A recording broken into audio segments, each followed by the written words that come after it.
ദൈവനാമത്തിന് മഹത്വമുണ്ടാകട്ടെ. യെശയ്യാ പ്രവാചകന്റെ പുസ്തകം 48-ാം അധ്യായം 1 മുതൽ 5 വരെയുള്ള വാക്യങ്ങളാണ് നമ്മൾ ഇന്ന് നോക്കുന്നത്. ഒരു ദൈവമേ ഉള്ളൂ, തൻ്റെ പ്രവർത്തികൾക്ക് ഒരു മാറ്റത്തിൻ്റെയും ആവശ്യമില്ല.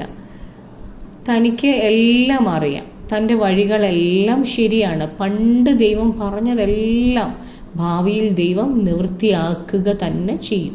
അതുകൊണ്ട് ജ്ഞാനമുള്ളവർ ഈ ദൈവത്തിൽ തന്നെ ആശ്രയിക്കും. അവർ ഈ ദൈവത്തിൻ്റെ വഴികളിൽ നീതിയോടെ ജീവിക്കും. എന്നാൽ ഇസ്രായേൽ ജനത്തിൻ്റെ ഇടയിൽ നാം ഇത് കാണുന്നില്ല. അതുകൊണ്ട് ദൈവത്തിന് അവരോട് പ്രയാസമാണ്. എന്നാൽ ദൈവം വിശ്വസ്തനാണ്. ദൈവം തൻ്റെ രാജ്യത്തിൽ പുതിയത് ഒന്ന് ചെയ്യാൻ പോവുകയാണ്. 1-ാം വാക്യത്തിൽ, ഇസ്രായേൽ എന്ന പേർ വിളിക്കപ്പെട്ടവരും യഹൂദയുടെ വെള്ളത്തിൽ നിന്ന് ഉത്ഭവിക്കുന്നവരും യഹോവയുടെ നാമത്തിൽ സത്യം ചെയ്യുന്നവരും സത്യത്തോടും നീതിയോടും കൂടെ അല്ലെങ്കിലും ഇസ്രായേലിൻ്റെ ദൈവത്തെ കീർത്തിക്കുന്നവരും ആയ യാക്കോബ് ഗൃഹമേ, ഇത് കേട്ടുകൊള്ളുവീൻ. യാക്കോബ് ഗൃഹം കേൾക്കാനാണ് ദൈവം ഇത് പറയുന്നത്. യാക്കോബ് എന്ന പേര് യാക്കോബിന് ദൈവത്തിന് ഒത്തിരി ഇഷ്ടമായിരുന്നു. യാക്കോബ് ദൈവത്തോട് മല്ലു പിടിച്ച് അനുഗ്രഹം നേടിയെടുത്തു. ദൈവം അവൻ്റെ പേര് ഇസ്രായേൽ എന്ന് മാറ്റി. വെള്ളം ദൈവിക അനുഗ്രഹത്തെയാണ് കാണിക്കുന്നത്.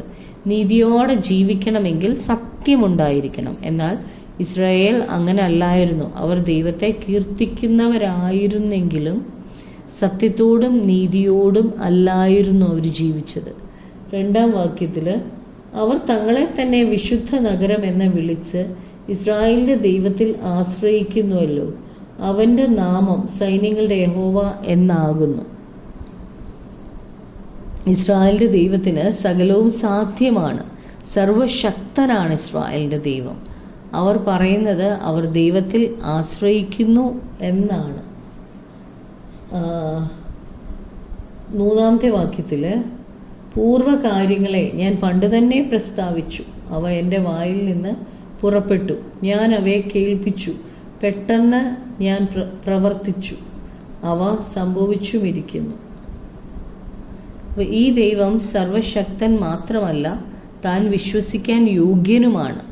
ഈ ദൈവം ആശ്രയിക്കാൻ മതിയായവനാണ്. സത്യത്തെ നമ്മുടെ ജീവിതത്തിൽ പ്രാവർത്തികമാക്കുമ്പോൾ നീതിയോടെ നമുക്ക് ജീവിക്കാൻ കഴിയും. ദൈവം മുമ്പ് പറഞ്ഞതെല്ലാം സംഭവിച്ചു. എന്നാൽ ഇസ്രായേൽ ജനം ദൈവത്തോടും ദൈവവചനത്തോടും അവിശ്വസ്തരായിരുന്നു.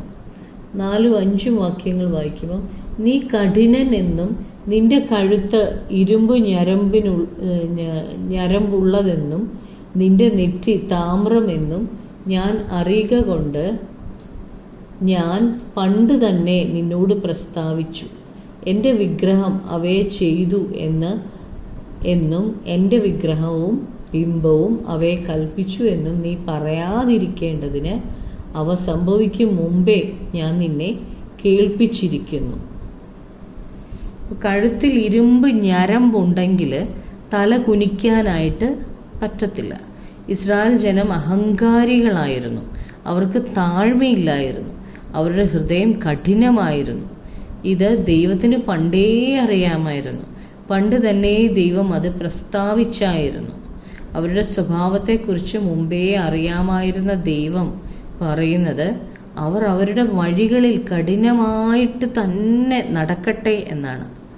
അവർക്ക് ദൈവത്തോട് അനുസരണം കാണിക്കാൻ മനസ്സില്ലാതെ അവരവരുടെ വിഗ്രഹങ്ങളെ ആരാധിക്കുകയാണ്. ദൈവം ഇത് മുമ്പ് തന്നെ പറഞ്ഞിട്ടുണ്ട്. അവർ വിഗ്രഹാരാധനയുടെ പുറകിലാണ്. ദൈവം അവരുടെ സ്വഭാവത്തെ അറിയുന്നു.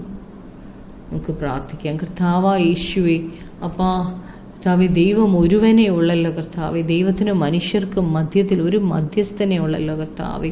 ഒരു വിഗ്രഹം ഉണ്ടാക്കരുതെന്നും മീതെ ആകാശത്തിലെങ്കിലും താഴെ ഭൂമിയിലെങ്കിലും ഭൂമിക്ക് മീതെ കർത്താവെ ഭൂമിക്ക് കീഴെ വെള്ളത്തിലെങ്കിലുമുള്ള യാതൊന്നിൻ്റെയും പ്രതിമ ഉണ്ടാക്കരുതെന്നും കർത്താവെ അങ്ങയുടെ വാക്കനുസരിക്കുവാൻ, അത് വിശ്വസിക്കുവാൻ, അങ്ങിൽ മാത്രം ആശ്രയിക്കുവാൻ ഞങ്ങൾക്ക് കൃപ തരുന്നതിനായി നന്ദി പറയുന്നു യേശുവേ.